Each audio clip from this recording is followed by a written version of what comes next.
Alright, looks like we've got both robots ready. We've got Underbelly with the cutting blade just under its chassis, and Corruption, the green bot with aluminium tape.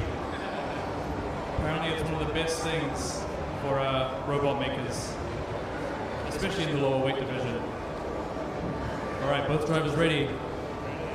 Driver control in 3, 2, 1, fight! So now you might not be able to see the blade underneath Underbelly, but it is spinning. And that's, you can tell when Corruption gets flung out to the side when they connect.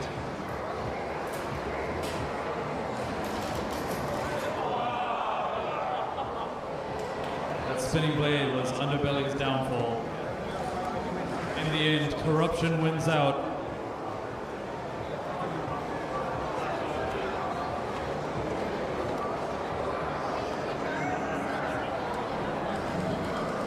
And the next match is going to be between Moving Target and Dorsa.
Just waiting for our bots, Dorsa and Moving Target.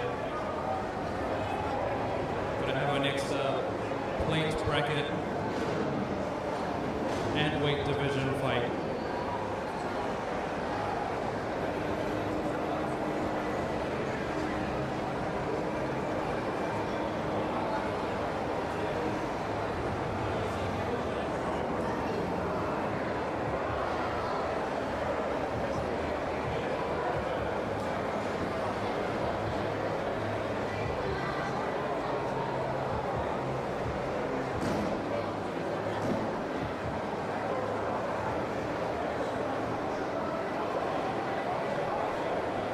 Got Moving Target in position. Dorsa just doing some last minute changes, last minute fix-ups, making sure the bots tape together.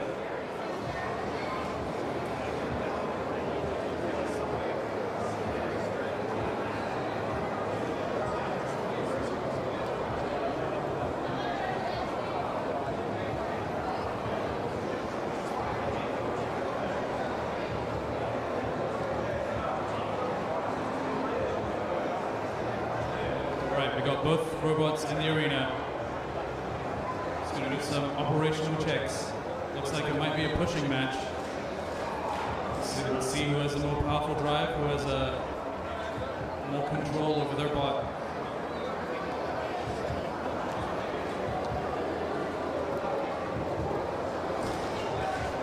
So we've got Moving Target, the blue bot with aluminium tape, and we've got Dorsa, the bulldozer. we have a ref? Nick? Oh, they're taking a photo. Okay, take your time. Okay, the ref's here. Sweet. Both drivers ready? Driver control in 3, 2, 1, fight. Dosa being a slightly slower bot than moving target. But we'll have to see which one actually has more torque. Dosa being forced up against the wall makes things harder to move around, especially as a quite square bot.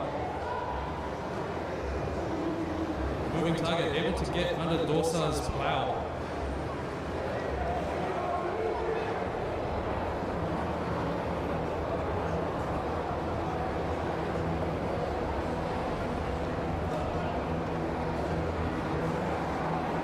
Moving target trying to take Dosa for a ride, but Dosa is driving off the plow.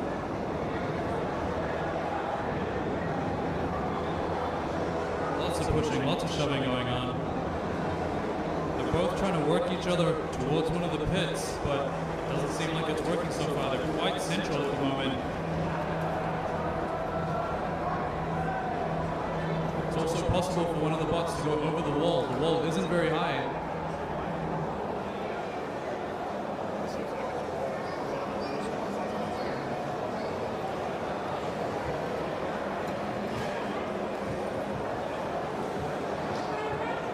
Each bot shoving the other, going, "Hey, well, you cooperate with me."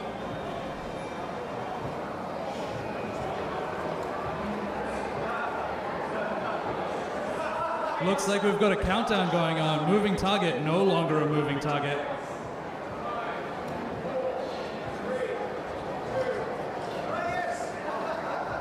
Helping moving target back down. Great display of sportsmanship. Will it be his downfall though?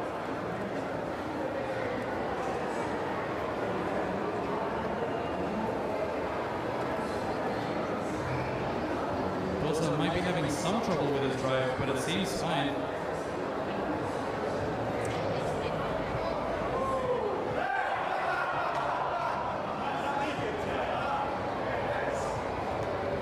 Very well thought into the pits.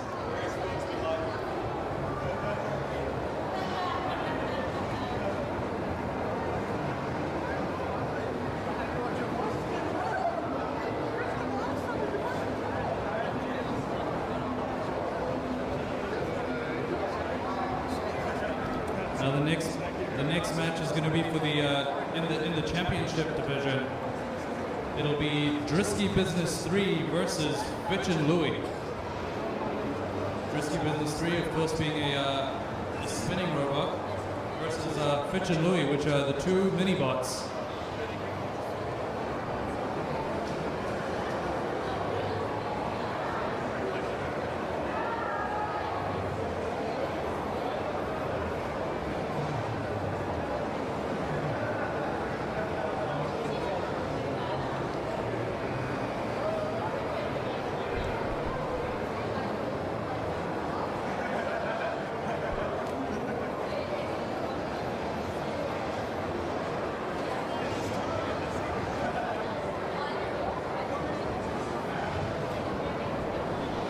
There we have Drisky Business 3.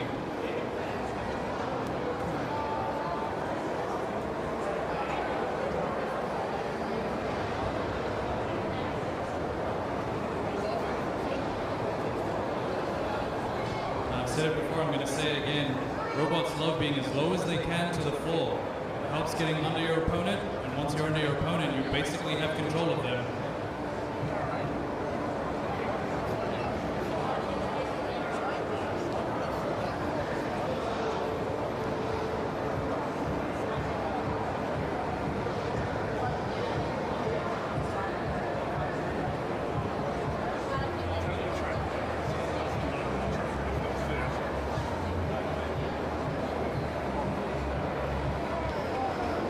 Like the team from Fitch and Louie just making a few last minute adjustments. They had an insane fight earlier against Blackspin. Both of the scalpels were ripped off the top of their robots and they had to fix everything. It's only been like half an hour since their fight, so they've been hard at work trying to get everything ready for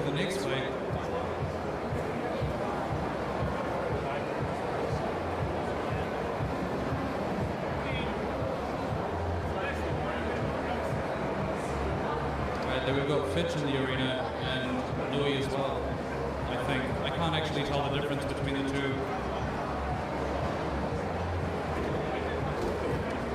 Alright, so we've got Fitch and Louis, the mini bots, versus Drisky Business 3, the other bot. Alright, all drivers ready? Driver control in 3, 2, 1, fight! Now Drisky Business 3 already spinning up, flipping one of the twins. Looks like Drisky Business isn't able to move. Very well shoved into the pit.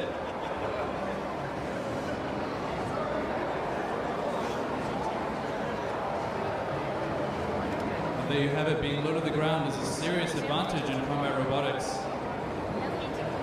Especially when all you need to do is drive your opponent into the pit.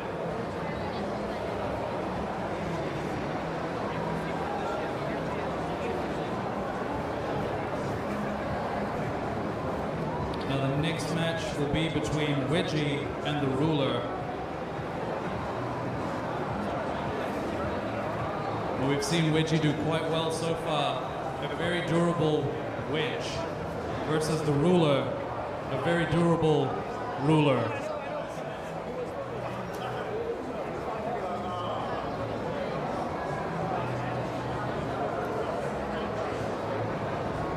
Alright, we've got both robots in the arena. Probably just going to do a few operational checks. Never mind. The Ruler going back to the temporary pit to see if they can... Look like they just need to remove a safety or something.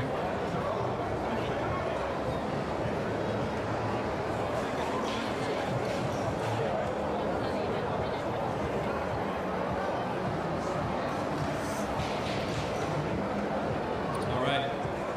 Looks like both robots are secured inside. So in the red we've got the Ruler versus in the wedge we've got Wedgie. Okay, both drivers ready. Driver control in 3, 2, 1, fight!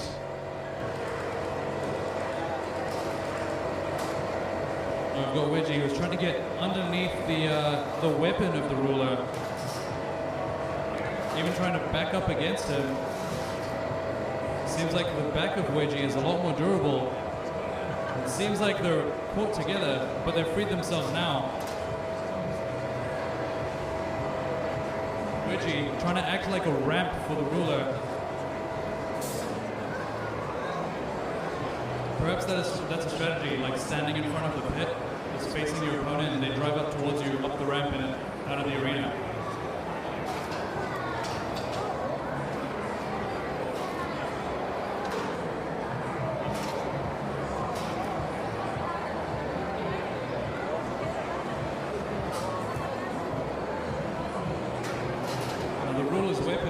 Quite hard to see when it's spinning up, when it's already spun up, I mean.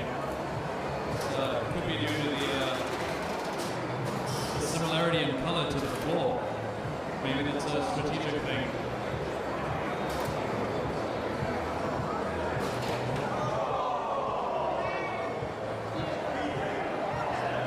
The Ruler ramping off Wedgie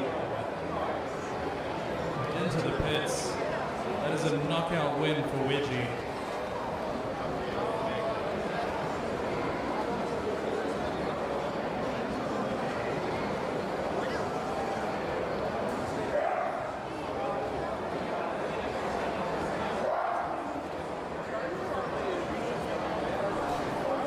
Now we're going to have a quick 10-minute break before we're going to start again in the Beetle arena.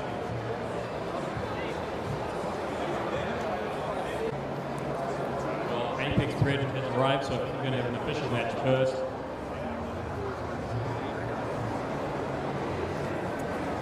Alright, so I guess this is going to be one of the official matches. Potato Bot isn't here yet, but I'm sure we'll do that match soon. Maybe.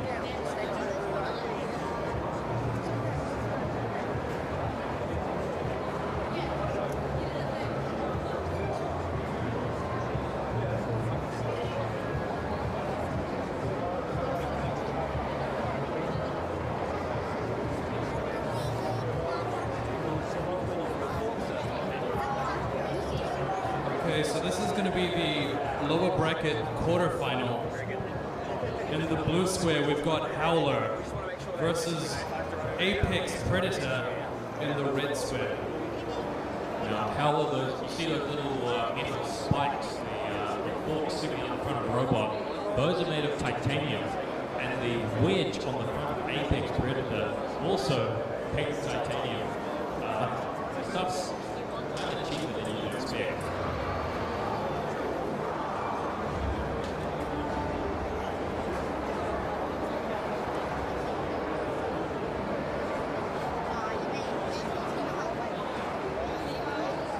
Now, Daniel, what are your predictions for this match? So far, we've got Howler doing very well so far in the competition with a beater bot versus Apex Predator, a wedge bot with some attachments. I think so far in Howler's matches, it's sort of been decided by the internal components of Howler itself. It's sort of died of its own accord a few times, but it's done quite well in most of its other matches. So that might be what it comes down to. Of course, Apex Predator, the approach is the break your fist on my face approach. Apex Predator will be hoping that Howler's weapon will break in the act of trying to destroy Apex Predator. That's right, and I found that earlier, Josh, the builder of Howler, had some troubles in the pits because Howler's battery actually caught fire. They had to take it outside. He's on his last spare now, so hopefully things don't go wrong and he can progress through the tournament.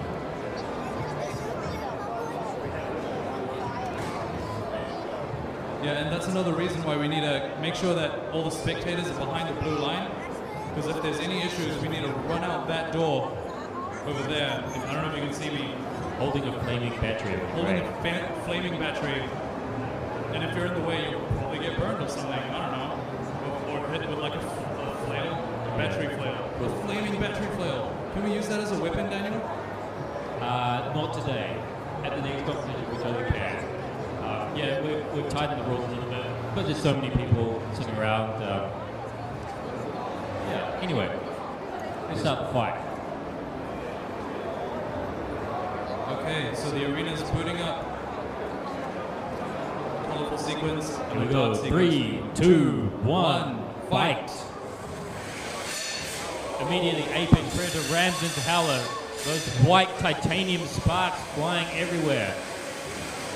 Howler did pretty well to get that weapon up to speed before Apex Predator could crash into it. Looks like Howler has kind of hauled that big front spike most of the way out of Apex Predator. And now we see the yellow spark, so that's a steel plate on the back of Apex Predator. And now Apex Predator not moving, beaten into submission. Being counted out. 3, 2, 1. That's a knockout in favor of Howler. Very well fought, very quick match.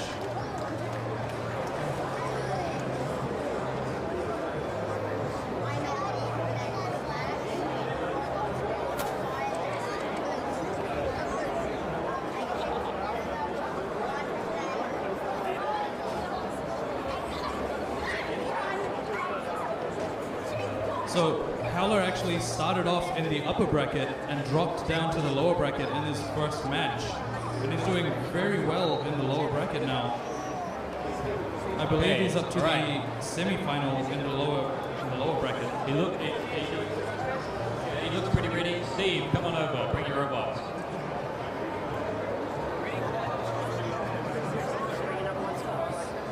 So this fight is a bit of an exhibition match. These robots have both been eliminated from the competition already, so they're having a grudge match. In their first fight, BE won. This time, Potato Bot, which you see in the field right now, turned the tables. Here comes BE, the little blue wedge, against Potato Bot, the big white horizontal spinner with big blue wheels.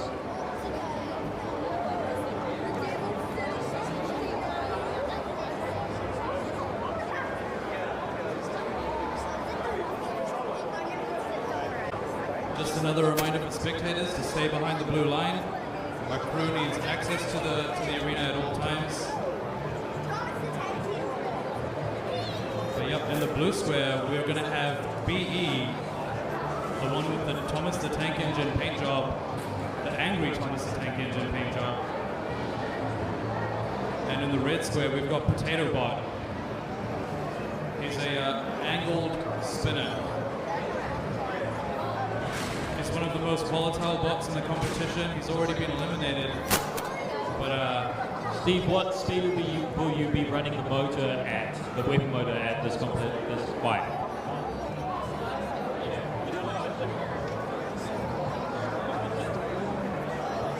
And he doesn't even know. So that sounds to me like unlimited power. Sounds to me like self-destruction. Yeah, for reference, yesterday what happened was he ran it at 20% and he did fine. And as soon as he bumped it up to 25, the robot basically tore itself apart. In testing, the robot got up to 50% power and the wheels just flew off the robot. The motors actually just shot out the sides. All right, looks like both drivers are ready. Marina, are you ready? Okay, that's the startup sequence beginning. 3, 2, 1, fight! Is Potato Bot spinning up real fast? BE rushing towards, but misses. Now a few hits on the front of BE. Already the armor getting stripped off, one wheel gone from BE, looking a bit like it did in the fight against Blank Space. Still able to move with one wheel. That horizontal spinner on Potato Bot, kind of spinning pretty slowly in this match. Going easy, I think. This robot has a lot more potential, can be really destructive at times, and this is just, I think, the quiet mode. That's right, and I think BE has it a bit lucky. He's quite low to the ground, so Potato Bot's blade is swinging quite high. BE desperately trying to keep the remaining wheel away from Potato Bot.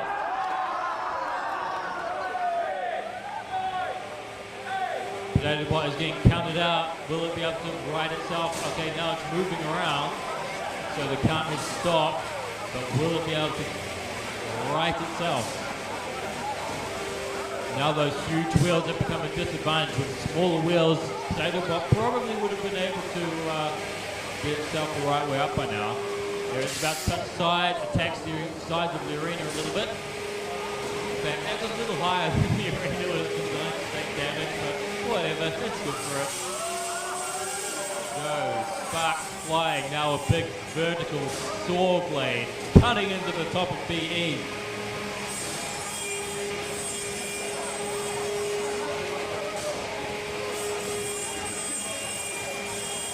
Potato Bot just chewing away at that corner of BE.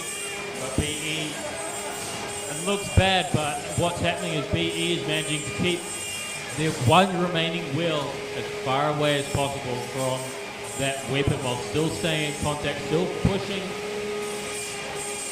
Potato Bot around. BE, in order to win this fight, will need points for control and aggression, so that's why they're staying in contact, pushing Potato Bot around. That's right, and the other way for them to win is to knock Potato Bot into the pit, which will be coming down in 5 seconds. Down goes the pit.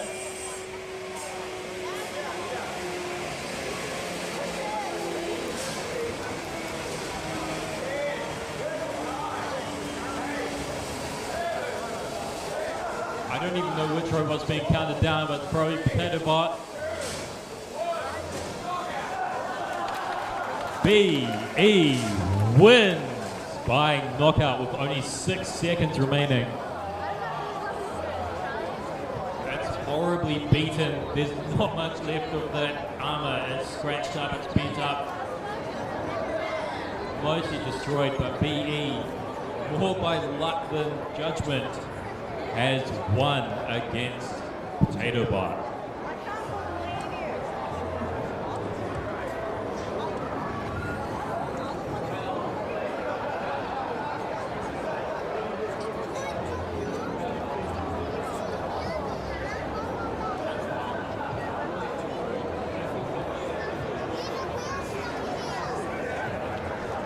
Right, up next is going to be another lower bracket quarterfinal.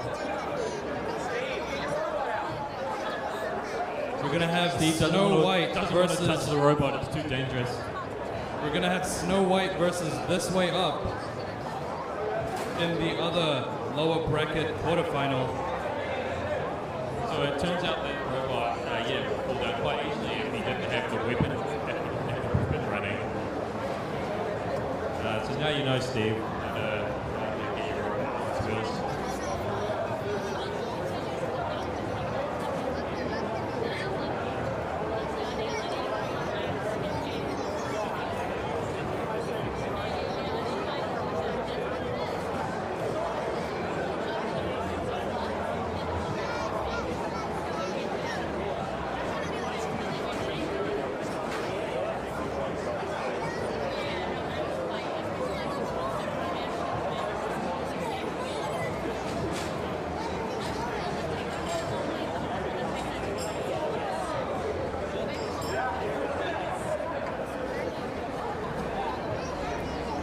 Okay, so for those of you who remember or were here for Snow White's previous fight, it got annihilated, and we had to stop the fight because its guts were spilled everywhere and the battery was hanging out.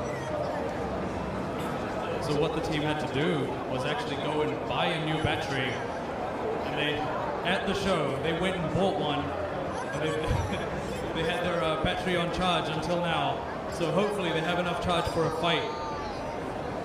They totally haven't just substituted the robot out for their first robot.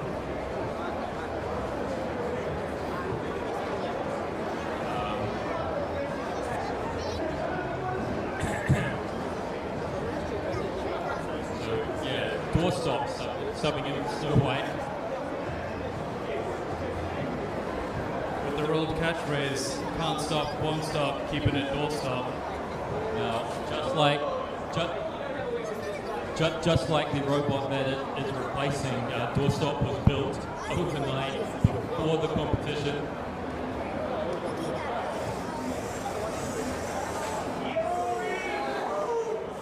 Okay, it works, which is a surprise considering the amount of beating it took in the last competition. All right, just a reminder for spectators, please stay behind the blue tape. And if you're in the front, feel free to sit down so people can see over you. Also an interesting note, Doorstop fought a robot called Yay, which is pretty much the robot it's fighting against now. Yeah, this is a repeat fight from the Mini Robot Rumble Championship. So this was in the semi-finals, and for extremely bizarre circumstances, with only one wheel, Doorstop won that fight when Yay, as we are, as you can see, accidentally went flying into the pit. So this is the opportunity for This Way Up to get revenge upon Doorstop. Drivers, are you ready? Let's go. That's a startup sequence. And then some darkness. And 3, 2, 1, fight! Doorstop. This Goes way up, around in spinning circles. up. Both of these robots have big wedges on the front, but one of them has a bigger weapon. Also, Doorstop has really exposed wheels while This Way Up. Okay, Doorstop's starting to come apart. That wedge, which was only held on by a cable tie in the first place, starting to come away. But both robots still have all their wheels. Big impact. The chassis of Doorstop is starting to get twisted.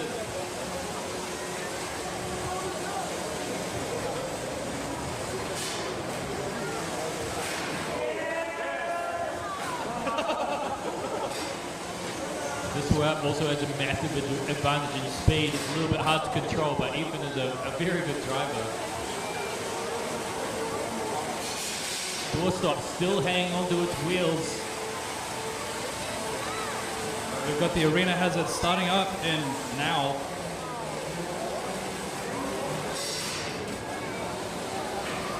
So the hazards are going to activate randomly. This Way Up throws Doorstop around, and then looks like This Way Up is struggling a little bit. They can barely move.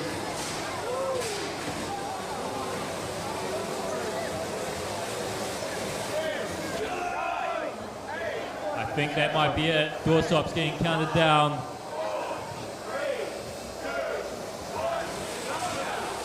This way up, victory by knockout.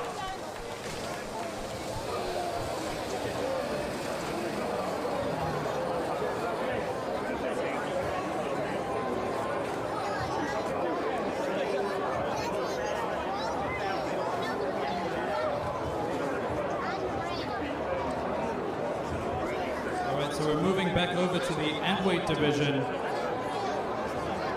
So the Beetleweights are going to continue at 340.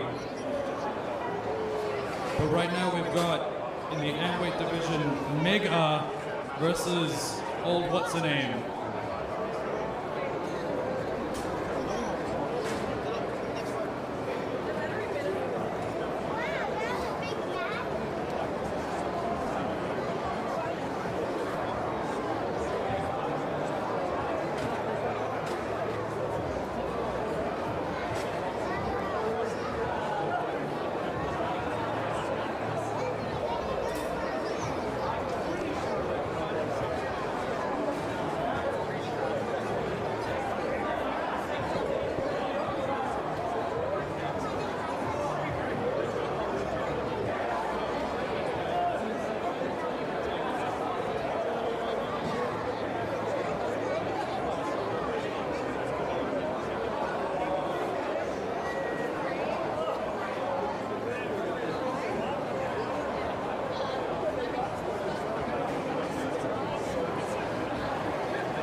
So in black and green, we've got Mega.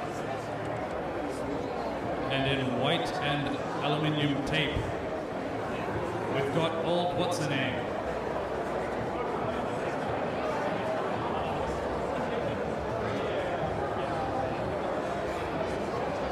Right, the arena's being closed. Looks like all robots are operational.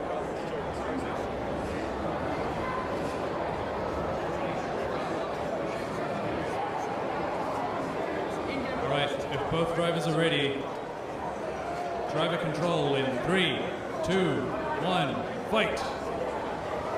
We've got Mega spinning up, massive hit on old what's-her-name. Old what's-her-name riding up the weapon. Seems like they're trying to keep the fight close to one of the pits. No, going away. Old what's-her-name upside down now.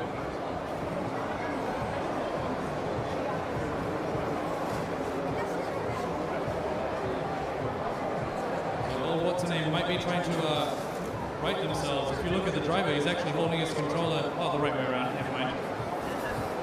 A lot of the time when robots get flipped, drivers flip their controller around.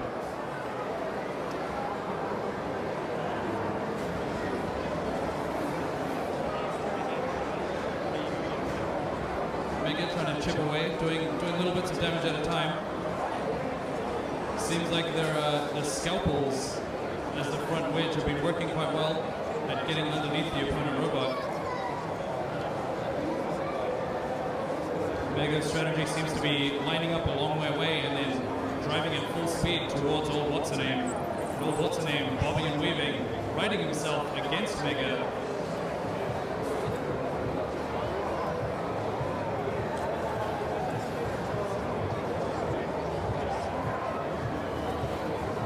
Seems like the aluminium tape is doing a good job at holding up against all the beating that Mega's trying to deal out. We're about halfway through the match.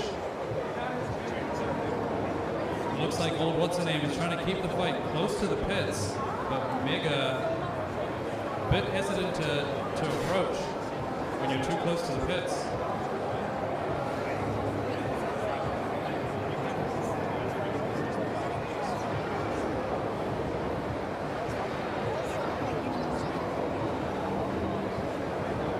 Only a minute to go.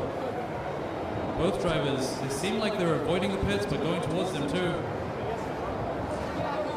I believe Mega's had some troubles with the pits before. Getting very close to that pit. Oh, what's the name? That seems like that's where they do best. Being near the pits. Looks like what's the name might be stuck. They have magnets underneath their robot. Could be stuck onto the scalpels of Mega.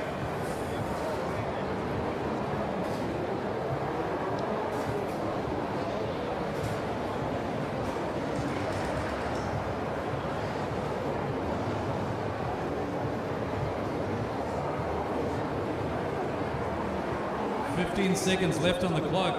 This might go down to a judge's decision if they can't get a quick pit knockout. Mega doing his best, almost falling in himself. 3 seconds left, 2, 1, and time. Looks like it's going to go to judge's decision. Seems to be a close match. Now again, the judges judge on 4 factors. The first is damage. 2 points get awarded for damage. And aggression, control, and strategy each get 1 point awarded as well.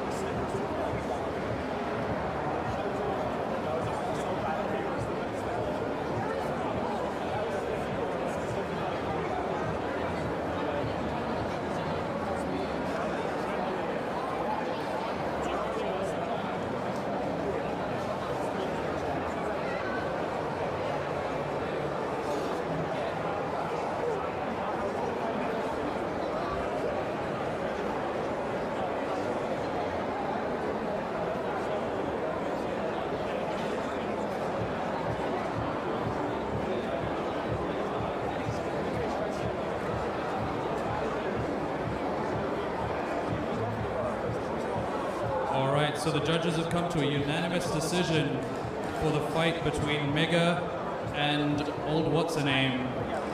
The winner is Mega!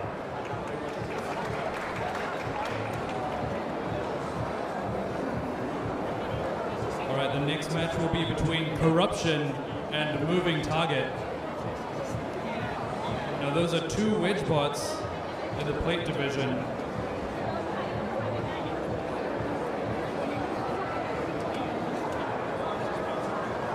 This is the kind of matchup that often leads to a knockout by pit.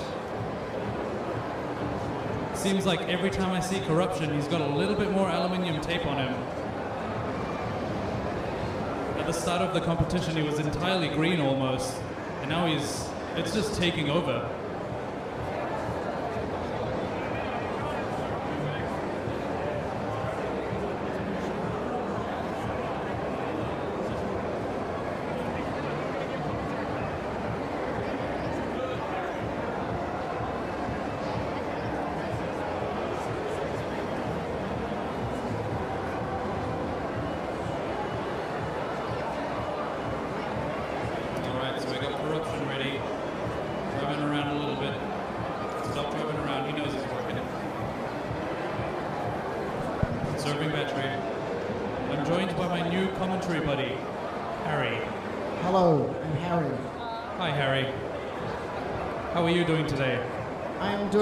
Swimmingly. That's great. I love swimming. That's a lie. I can't swim. I'm great, despite the fact both my robots have just been knocked out. That is disappointing. I'm very sorry to hear that, Harry. I'm now wearing the volunteer staff t-shirt, so I can commentate. Sounds good. So that means that if anyone has questions about Combat Robotics New Zealand, they can come up to you and ask for information? That is correct. Nice. So, Karan, which of these wedges do you think is going to out-wedge the other one? I think Corruption is more wedgy than the other wedge.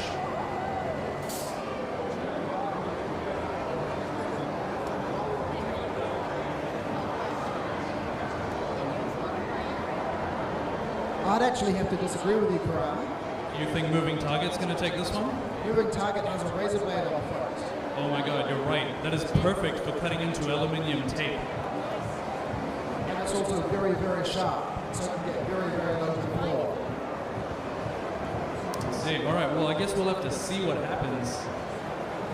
Let's do that. All right, are both drivers ready? Driver control in 3, 2, 1, fight!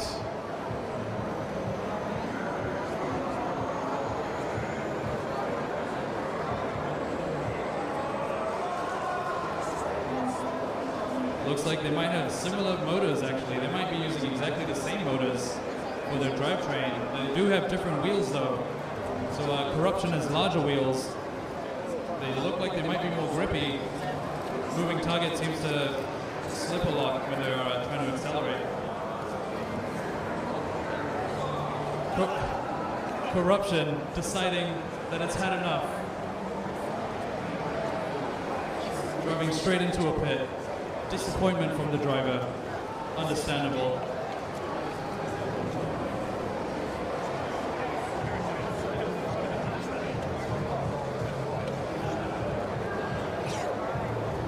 That was a gripping match, wasn't it, Karan? So gripping. Many grips were had. Do you know what we have coming up next? Yes. What is that, Karan? It is part of the championship division on the Antweight class. It'll be cannon fodder versus Aurum. Oh, this is going to be a very exciting match. Right you are, Harry. Hang on, let me just check how they're doing in the ranking. So this is actually the upper final. So what do you mean by upper final here, Karan? So the way the tournament is constructed is a double elimination format. So we have a winner's bracket and a loser's bracket, so the upper and lower brackets. And so does that mean that you can lose twice and still be in the competition? I think once you've lost the second time, you'll be out of the competition. You have to be eliminated twice, and that's why it's called a double elimination. That's great. It gives teams a second chance. It does, but it sucks when you're a bad builder and have a bad robot and get eliminated twice with both of your robots. Close to home, Karan. Too close to home. I feel victimized. It's fine, I don't even have a robot.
So, Karan, it looks like both robots have loaded into the arena. One of them is not a robot, it's actually a transmitter.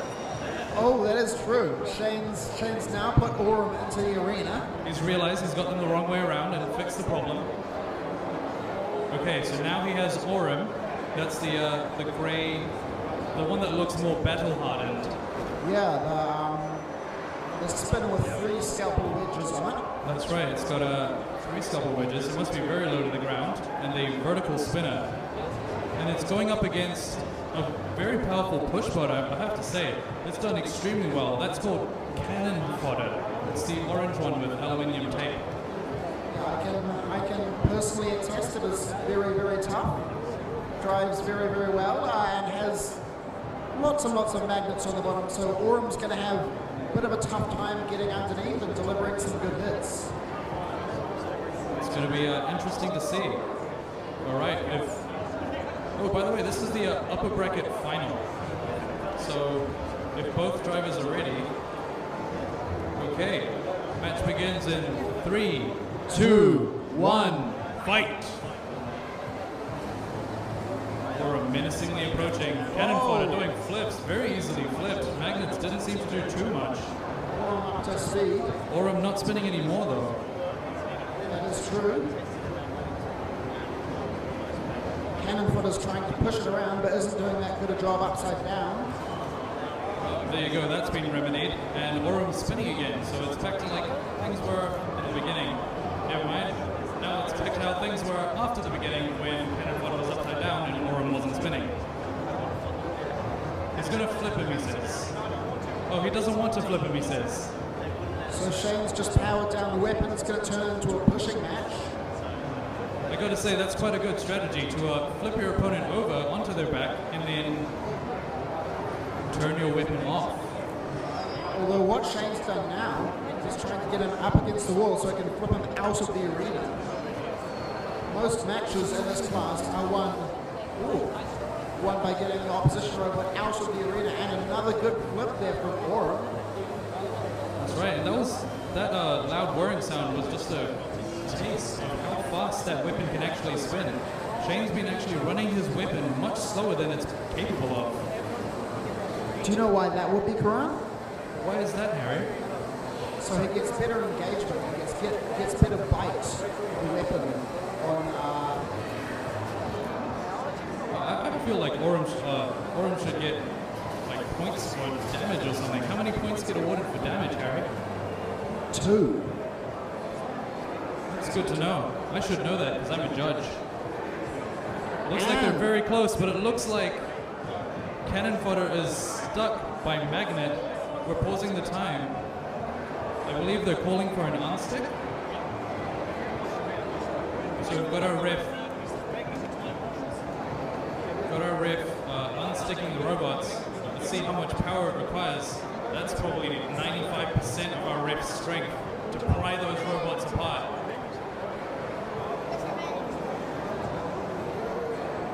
So that's one of the downsides of having so many magnets on the bottom of your robot.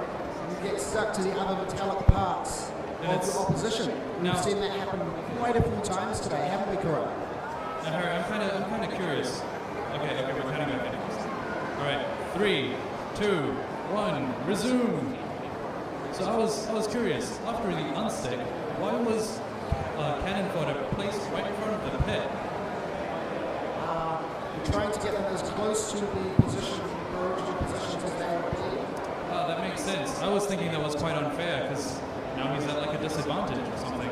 However, it looks like Cannon fodder has indeed managed to get back from that disadvantage.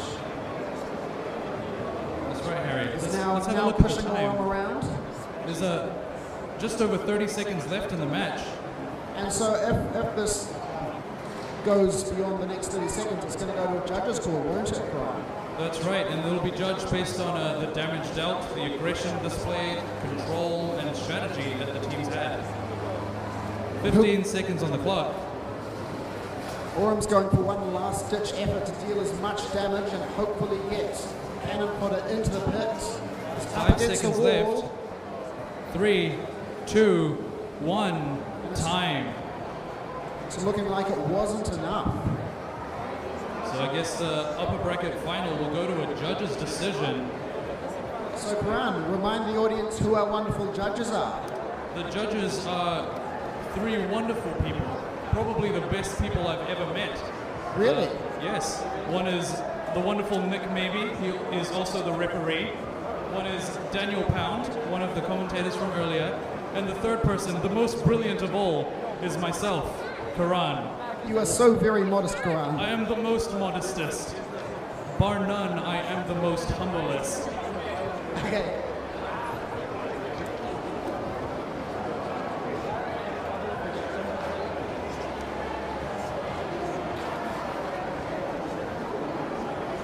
All right.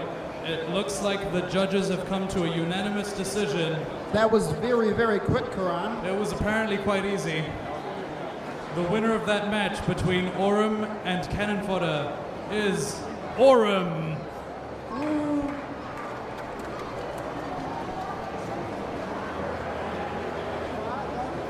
So coming up next, we have a rematch from earlier. We have Oh Yes back on the field with Fitch and Louis versus Wedgie. That's right. And from that previous match, Aurum will go on to the grand final, and Cannon Fodder will go into the lower bracket final.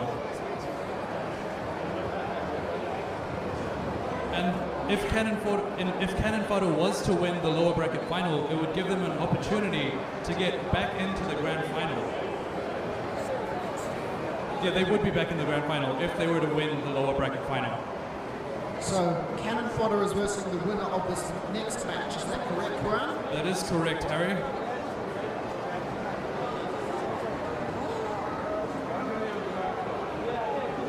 Now, Harry, I understand that you've built a couple of robots. More than a couple. Wow, that must be at least 2. Correct.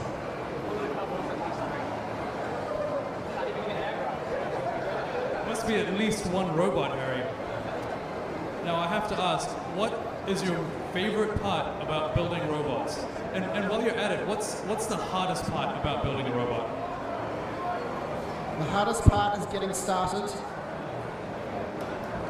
What makes getting started so difficult? Is it just the overwhelming amount of information on the internet? It's knowing where to start. Knowing what you want to do.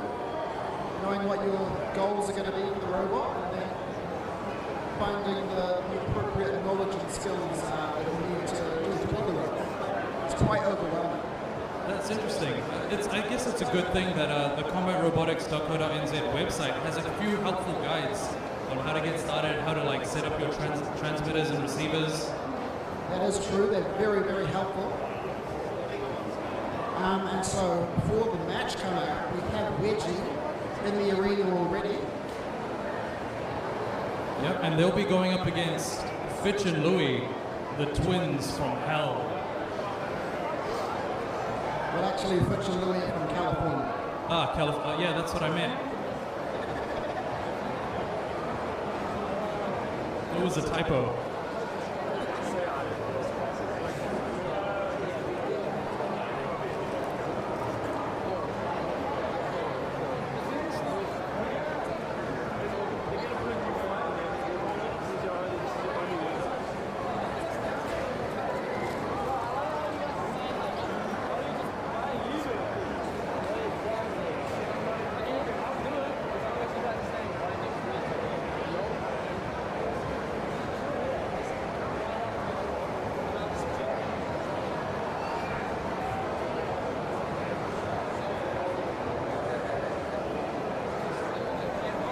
Now, Harry, when you're building a robot, what is the most important thing? Like, what should you never forget? Quite a few things. All right, so the most important thing to remember is that you have to remember a few things. That's one way of putting it. One of them is having a battery. If you don't have a battery, your robot may not work. All right, we've got 3 robots in the arena. When the ref is ready and he thinks everything's okay, he's going to close the arena.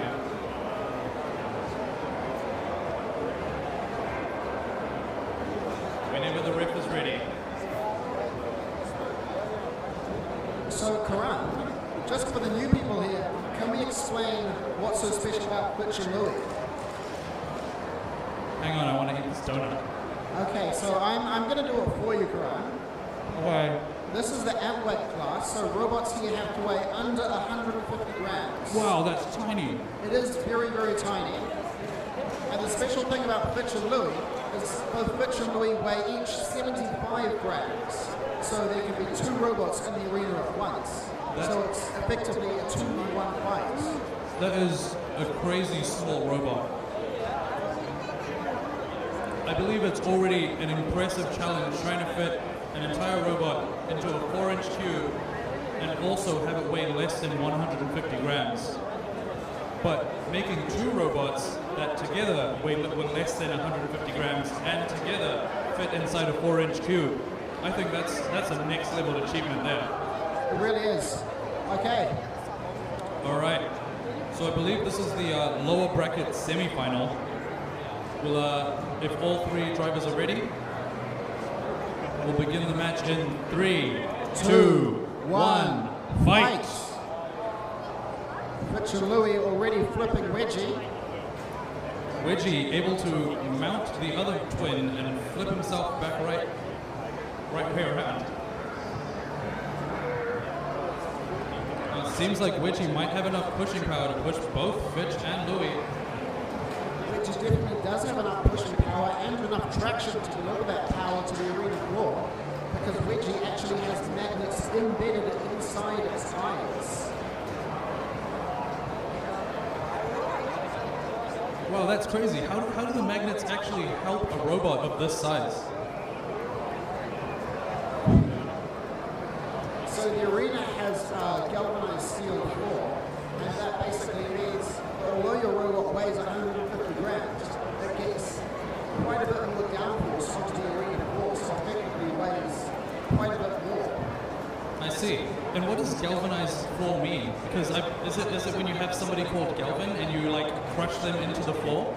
No, it's actually a type of steel, type of material. You should know that, Karan. You did mechatronics engineering. Apparently I did, and apparently I don't.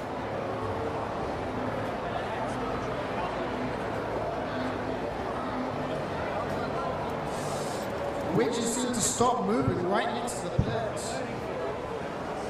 Oh, and Fitch and Louis capitalize on that, sacrificing one of the multi-bots to get it into the pit.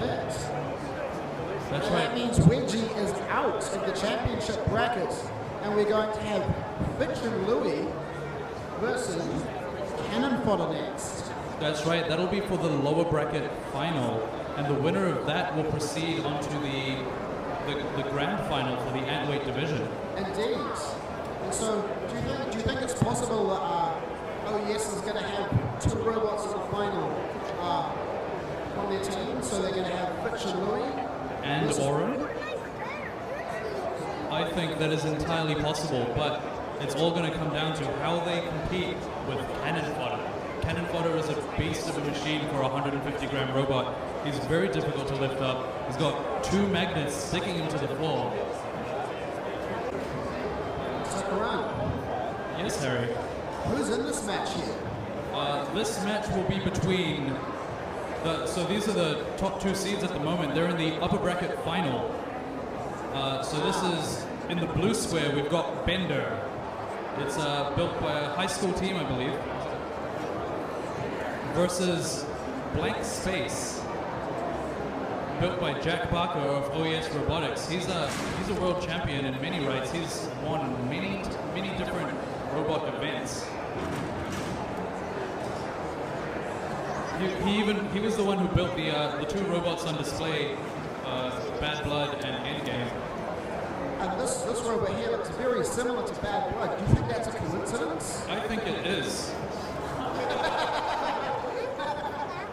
No, I don't believe it is. I think that it's a scaled-down version of Bad Blood. They have similar names. I still don't know what the link is between them. One's called Blank Space, one's called Bad Blood, the other one's called Endgame. I'm not sure what the link is there. Yeah, people keep telling me there's a link. I don't think there is one.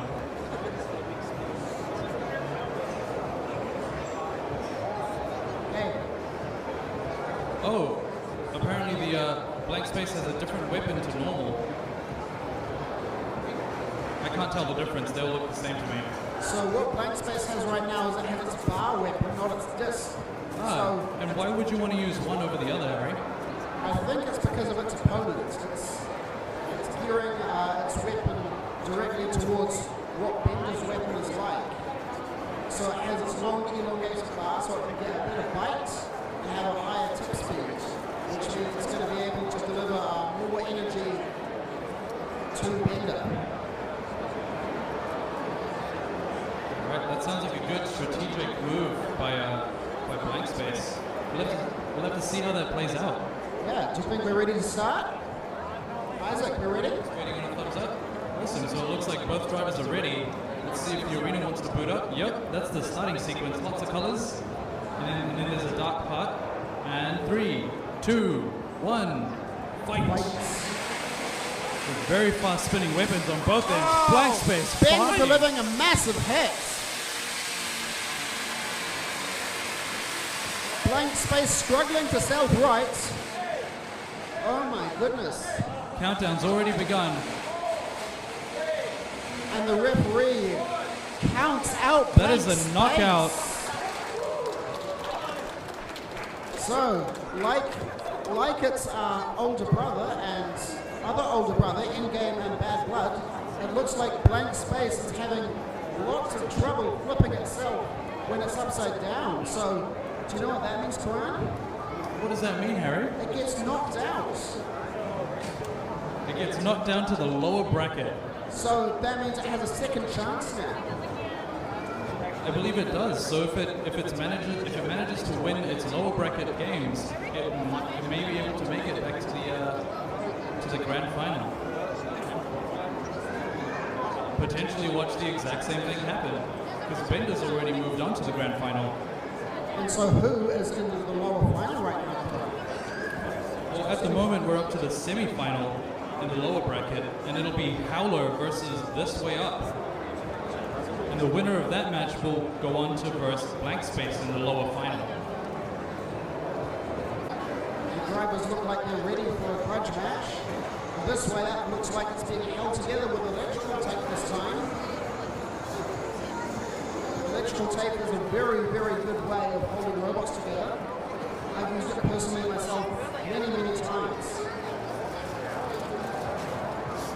That's very interesting, Harry. I would like to use some electrical tape to try and hold my life together. Would that be possible? I don't think so, Karan, sorry.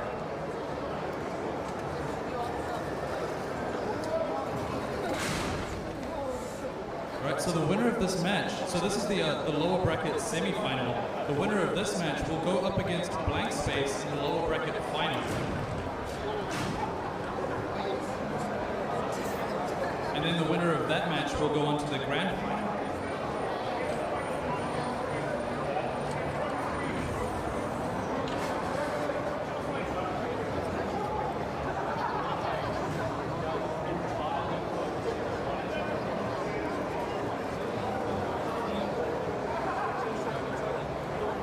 So we've got Howler troubleshooting their robot. They look like they're ready. The arena door is closed and the lights go on, which means we're ready to start. All right, so it looks like the blue side is ready. Red just doing some operational tests. We ask all spectators to be behind the blue line once again, just so we can have our volunteers go around the arena in case of an emergency. And with that, I think we're ready to start. Howler, are we ready to start? This Way Up. Are you guys ready? Sweet. Karan, are you ready to start? I am. The arena is already starting to boot. We've got the dark area. 3, 2, 1, fight! Both beater bars spinning up, not making contact on weapons, but wedges hitting hard. Oh, you see sparks there. White titanium sparks. And Howler delivers a massive hit to This Way Up. It lands This Way Up, thankfully. That's right, otherwise that robot would have been upside down. Oh, another big hit. However, This Way Up gets back. And it looks like This Way Up has managed to not land the correct way up. Countdown's already started. 3, 2, 1. Knockout. That's a knockout. So Howler moves on to the lower bracket final to verse Blank Space. And the winner of that match will go up against Bender in the grand final. Wow.